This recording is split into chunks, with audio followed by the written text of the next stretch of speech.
welcome to season 3 of the Culture Stew podcast. Peterson, welcome to Culture Stew. Thank you so much for joining us today to talk a little bit about your work and your book. We are just so pleased that you could join us.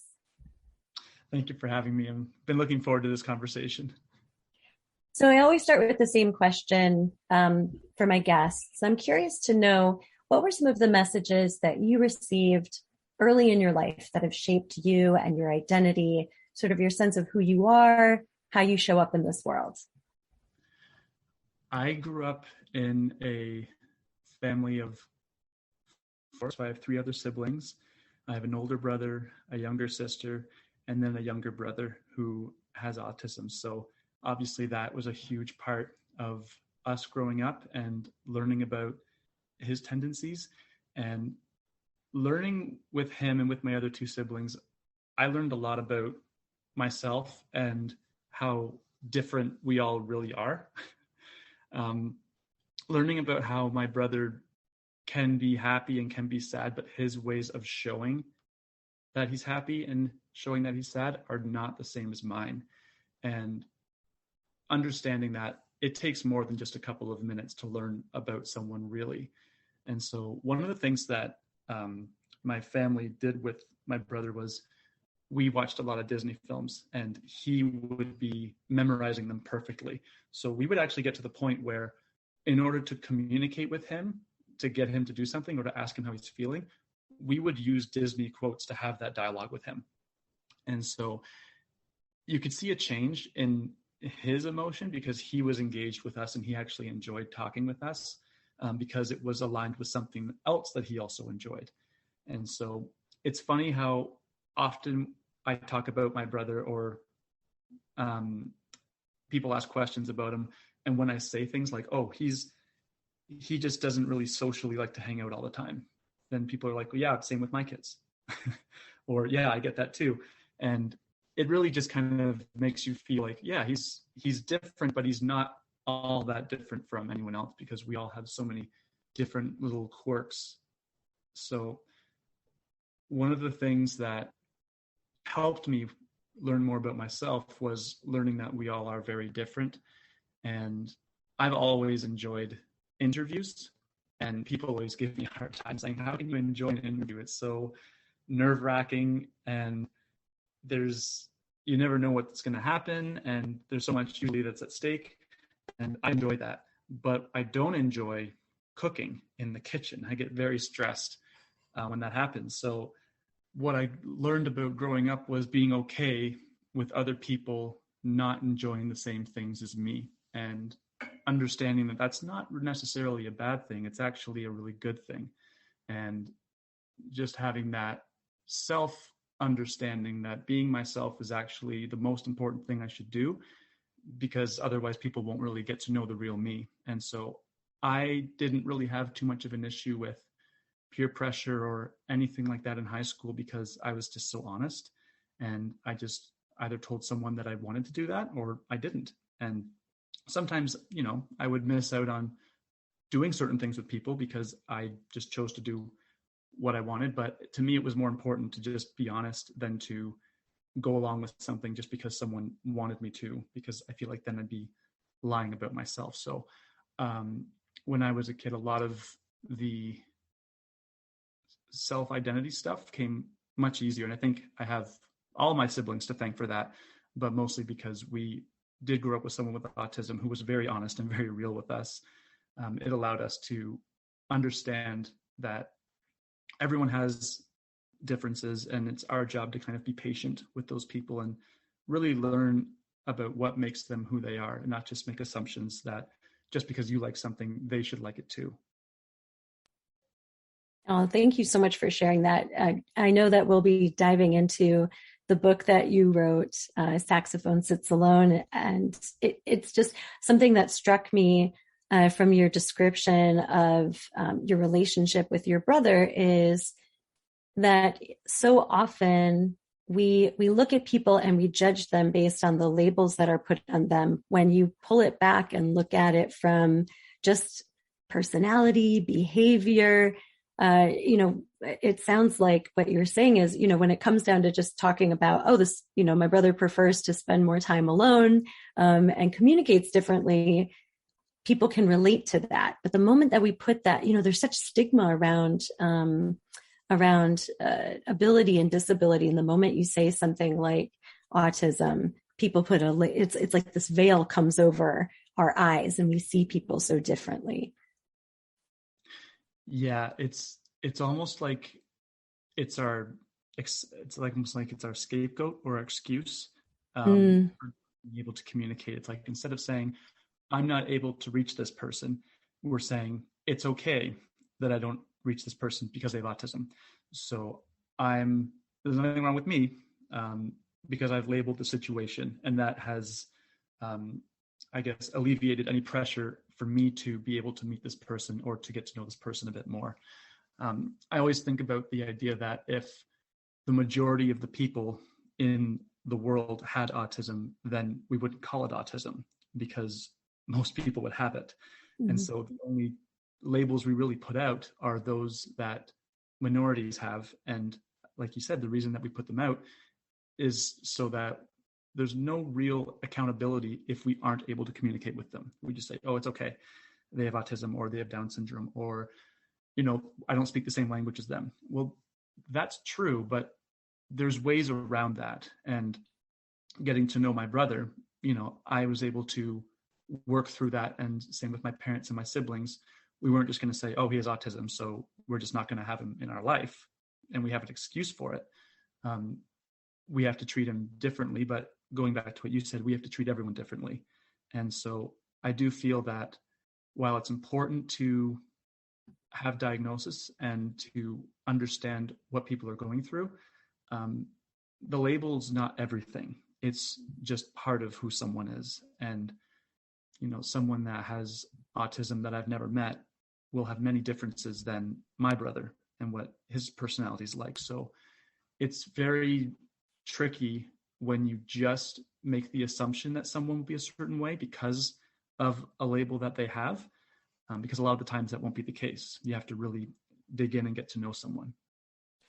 Yeah. And when we go beyond that label, and when we look with, sort of this inquisitive openness, there's so much room for creativity. I mean, I love the fact that you used, Disney movies to create a path for connecting with your brother. Are there any examples you could share with us of what that looked like or sounded like? The one that comes to mind is, I'm not sure how familiar you are with Pinocchio, but there's a scene where Geppetto and Pinocchio are going to bed, and Geppetto tells Pinocchio that it's time to go to sleep, and then Pinocchio just keeps asking why all the time. And so Geppetto's explaining, well, you have to go to sleep because we have to go to school in the morning. And Pinocchio says, why, in response. And it's just a back and forth of why. So we would do this, and I would be Geppetto, and I would say, it's time to go to bed. And it would be part of the routine of having him go to bed. And he would say the why part. And, I would go off the script sometimes, and I'd say, well, actually, tomorrow it isn't school. We're actually going to go to the water park, or we're going to go to the grocery store. And I'm actually going to prompt him for tomorrow while also maintaining the script. So it's not something that really was taught to us. It just kind of came naturally, because in those situations with your siblings, you just kind of grow with them and you learn about what would work and what wouldn't work. So that's one example where you were able to engage him with the script, but then also kind of get what you wanted, because sometimes he would say why, but sometimes you would say something that's going to happen tomorrow, and then he'd actually have a question. We'd go off script and we'd actually start talking about something else because he wants to know what time we're going, or he hadn't heard that. It's like, oh, we're doing that. So that's a good example of how you were able to use something that he's interested in and also be able to share with him some things that he might need to know that otherwise he wouldn't really care to hear. But since you're doing it within the context, it's more engaging, which is really cool that you had me bring that up, because I feel like that's exactly what the book's trying to do, or what I'm trying to do with the book, is get someone interested in reading a book about music in order for them to understand more about social awareness. So that's an interesting connection. Yeah. So tell us a little bit about your inspiration behind writing the book. So the inspiration came from something that we teach in music, which is instrument families. And just for anyone that isn't familiar with the instrument families, as far as how we teach them for an orchestra, there's 4 groups. There's percussion, strings, and then there's the winds that get divided into 2 groups. There's brass and there's woodwinds. And so when I teach this to the students, there's always been a conversation about the piano and how the piano has strings inside of the piano. And when you press a key down, a hammer inside the piano strikes the string. So a lot of the times people will question, well, why isn't the piano a string instrument? And the piano typically is categorized as a percussion because you hit the key. And just like a drum or a xylophone, you're hitting something instead of plucking it or strumming it like the strings. So it always brings up an interesting conversation as to what group the piano really does fit into. And so I thought about that, and I thought, well, that really connects with people and how a lot of different people fit into different groups. So the fact that the saxophone is included in the woodwind group has to do with the type of reed that it has and the way that you play it. So that instrument also has a lot of debate within my classes as to which group it should associate with. So I decided to write the story based on the idea that if the saxophone and the other instruments were actually alive, what social issues would come up with this kind of thing. And so I focused on saxophone and how she wants to play with the brass instruments, but they're pointing out all of her differences, that her mouthpiece is different. And then she wants to play with the woodwind instruments, and they're pointing at her brass body and saying, you're not like us, you're different.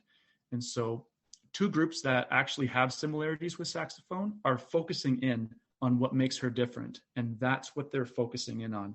And I think we do that a lot too as people, where we kind of brush off the similarities and we focus on what makes us different from someone. And that causes us to have a lot of segregation instead of celebrating that this person is different and maybe I could learn something from them. So that's what kind of started the story. And then I just kind of fiddled around with it and thought, yes, I'll make saxophone and piano the main characters because I feel that they are the most debated instruments in my class as far as what families they belong to. So I thought I could tell the story of saxophone and how she finds piano and they bond through being casted out, while also touching up on the instrument families so that I could keep it music related. Because I know that a lot of the times as a prep teacher, where I don't have my homeroom class, I sometimes don't have the time to sit down with them and talk about social issues. And a lot of the times, if I were to spend that time with them, then the music curriculum would suffer because I'm not spending time on music, and that's what I'm supposed to do.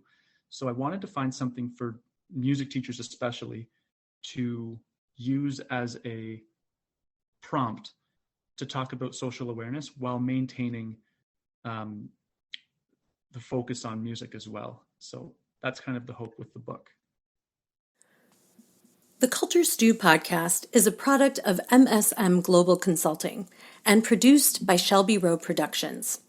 Please give us a rating and review on your favorite podcast platform so other people can find us. There are many ways to connect and keep the conversation going with us. Check out our website at www.msmglobalconsulting.com. You can also share your thoughts with us directly by emailing info@msmglobalconsulting.com and putting Culture Stew in the headline. Follow us on Instagram at MSM_global, Facebook at MSM Global Consulting, Twitter at Global MSM, and LinkedIn at MSM Global Consulting. Let's keep the conversation going.